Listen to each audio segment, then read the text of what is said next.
so empty. The only thing I can see is my own silhouette. Assalamualaikum warahmatullahi wabarakatuh. Buat para sedulurku di seluruh Indonesia dimanapun berada, di sini tidak lupa saya ucap salam satu tang, salam satu obeng, salam satu ip. Nah di sini ini sebenarnya untuk pelaksanaan di Satria U150 ini melakukan perbaikan di bagian bore up sebenarnya. Cuman di sini saya hanya menjelaskan di bagian di mana persoalan yang sering terjadi bagi para pemula yang mungkin belum paham apa itu masalah overlap. Nah, di mana untuk menentukan settingan klip yang sungguhan di sini khusus untuk mesin Satria F atau pun misalnya CB 150R atau Sonic. Nah, di sini ini memang secara komponen tidaklah sama dengan motor tipe Supra Series atau tipe motorsport yang ada di varian Omega Pro, juga motor Vixen.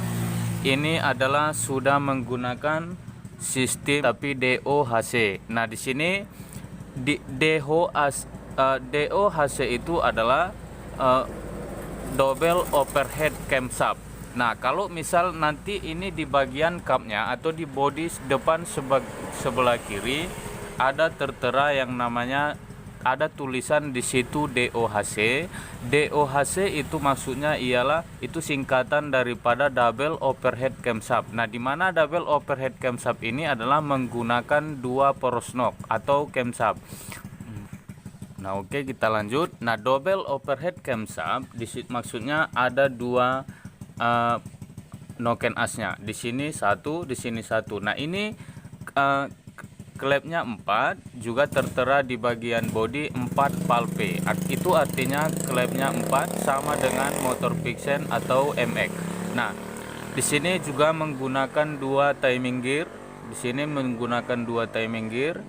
Nah, untuk melakukan pemeriksaan pada celah klip, untuk pemeriksaan celah klepnya ini bukan berarti asal kalau dia misalnya garis sudah jika misal topnya sudah pas di sini ada garis T di magnet dari lubang pengintipan ini, sementara dari samping sini untuk pemutarannya. Nah, kalau misalnya garis T di sini sudah pas, nah demikian juga hitungan yang tertera pada top GG timing bukan berarti itu sudah bisa dilakukan pemeriksaan celah klep. Itu belum bisa karena di sini ada yang namanya silsilah overlap. Nah, di mana overlap itu ialah posisi katup in dengan katup X sama-sama membuka atau dengan noken as sama-sama menekan. Nah, guna overlap tersebut ialah untuk melakukan pembilasan di ruang bakar, untuk membuang sisa-sisa gas pembakaran yang ada di ruang bakar nah itu terjadi pada saat klep X ketika ia akan menutup dan klep in ketika ia mau membuka. Nah, memang untuk celah daripada overlap tersebut tidaklah boleh terlalu rapat ataupun terlalu renggang. Kalau misalnya dia celah overlap itu terlalu renggang atau bukaan sama-sama kedua klep ini, maka nantinya akan berkurang berasa di putaran bawah. Nah, untuk merubah itu, kalau misal di spek engine motor balap itu harus dilakukan polis untuk mengeksekusi atau dengan jalan memperbesar diameter piston guna memperkuat kompres untuk mendapatkan torsi dan power. Nah, jadi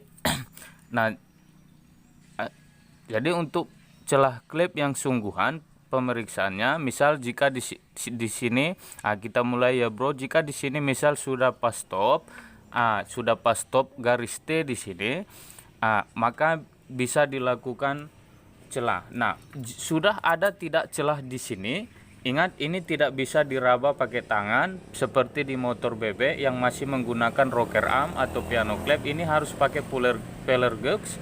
Nah, di sini kita cek celahnya. Nah, jika dirasa di sini celah sudah ada di antara kedua noken as. Nah, di sini, nah inilah celah yang sungguhan. Nah, di sini ada juga, nah di sini ada juga. Nah, gitu. Nah, kalau misal kita putar sekali lagi, kita ambil di posisi top sekali lagi ya bro. Nah, ini berada di garis T. Ini di garis T juga, tapi di sini rapat. Nah, di sini rapat, di sini juga rapat.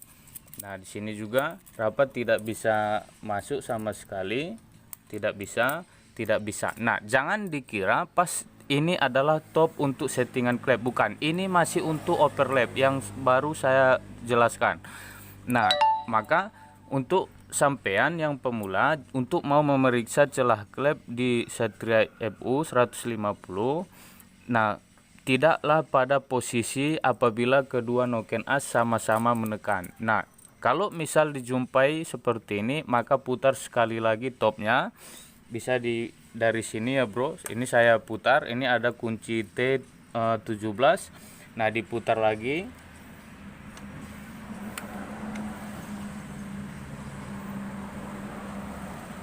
Nah, di sini ini sudah pas di garis T. Nah, kalau sudah pas di garis T, periksa lagi apakah sudah ada celah atau belum. Nah, di sini ada, bisa masuk sudah. Nah, di sini juga ada pada kedua X. Nah, pada kedua noken in juga di sini sudah ada juga.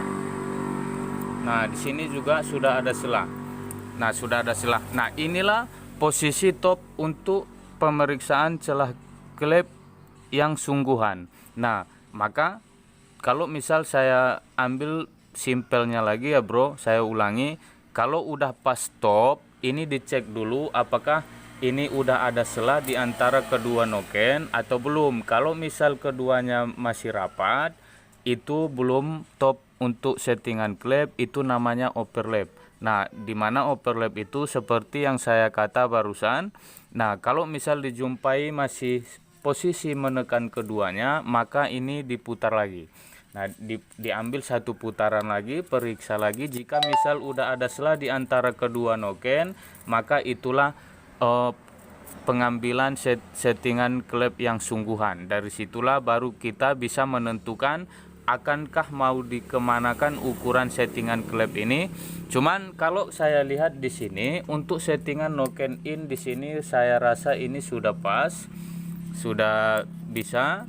Cuman di sini yang terlalu renggang adalah di bagian ini. Nah, di bagian X, ini terlalu rapat. Nah, terlalu rapat. Nah, maka